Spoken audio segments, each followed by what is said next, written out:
মোৰ অন্য এটা মিনি ব্লগলৈ সকলোকে স্বাগতম জনাইছোঁ। আজি মই যাই আছোঁ আমি এটা বিশেষ জেগালৈ আৰু এই ৰাস্তাটো কিমান ভাল লাগে গাইজ, আৰু চিনি কোনে কোনে পাইছে জনাবচোন।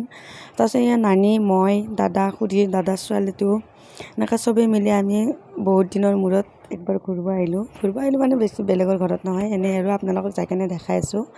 তাৰপিছত এইখন পাহাৰ দেখিছেনে গাইজ, ইমান ভাল লাগে। আৰু এইখিনি জেগাত মানে ফটো উঠাৰ কাৰণে বহুত মানুহে আহে। এইখিনি জেগাত ঈদৰ টাইমত মানুহ ফটো উঠাৰ কাৰণে আহে, সৰস্বতী হ'লে ইয়াতে মানুহ ফটো উঠবা আহে। আৰু চাহ বাগিচাখন বহুত ডাঙৰ এইখন। তাতে ফাইনেলি আমি আহি পালোঁ, জেগাখিনি আপোনালোকক কৈ আছোঁ। আমি আহিলোঁ গাইজ বগলা বাবাৰ মাজাৰত। বগলা বাবাৰ মাজাৰ চবেই চিনি পায়। আৰু ইয়াতে উৰুজ হয়, কিমান বহুত ডাঙৰ উৰুজ হয় গাইজ।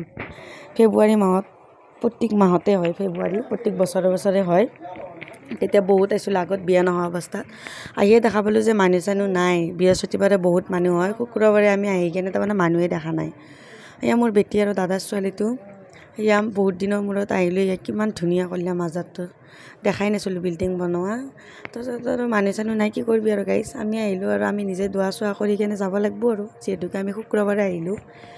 তাৰপিছত আৰু নানীহঁতে ভিতৰত যাই কেনে দোৱা চোৱা কৰি আছে, আমি ভিতৰত যোৱা নাই। তিৰি মানুহ বোলে মাজাৰৰ ভিতৰত যাব নালাগে, সেইকাৰণে খুৰী আৰু মই যোৱা নাই, বাহিৰতে। আৰু এইখন ফিল্ডত এনেকুৱা মানুহ হয় উৰুজৰ টাইমত, থিয় হ'বৰ কাৰণে শক্তি নাই গাইজ। তাৰপিছত এয়া চাওঁ, মোৰ বেটী আৰু দাদাৰ ছোৱালীটোৱে মাজাৰৰ ভিতৰত যাই কেনে খেলি আছে। কি কৰিবি গাইজ, সৰু বাচ্ছাকতো বুজাব নোৱাৰি, সিহঁতে যাবই, সিহঁতক যিমান মানা কৰিলে সিহঁতে ভিতৰত যাই আছে।